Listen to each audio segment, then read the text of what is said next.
கர்த்தாவே, என் வாய்க்கு காவல் வையும், என் உதடுகளின் வாசலை காத்துக்கொள்ளும். சங்கீதம் 141:3.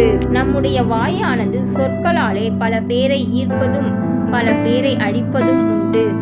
அக்காலத்திலே வீட்டின் வாசற்படியில் எல்லோரும் பணிந்து குனிந்துதான் வருவார்கள். அதுபோல உதடுகளின் வாசற்படியில் வரும் வார்த்தைகளும் பணிவோடுதான் வர வேண்டும். ஆனால் அப்படி வருவது என்பது கடினமான காரியம். ஆதலால் கர்த்தரிடத்தில் தான் வார்த்தைக்கு பாதுகாப்பு கேட்க வேண்டும்.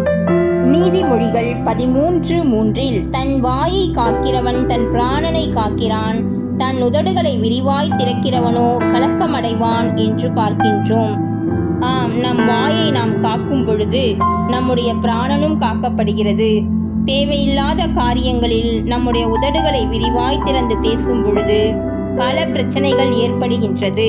சங்கீதம் 81:10. உன் வாயை விரிவாய் திற, நான் அதை நிரப்புவேன் என்று பார்க்கின்றோம்.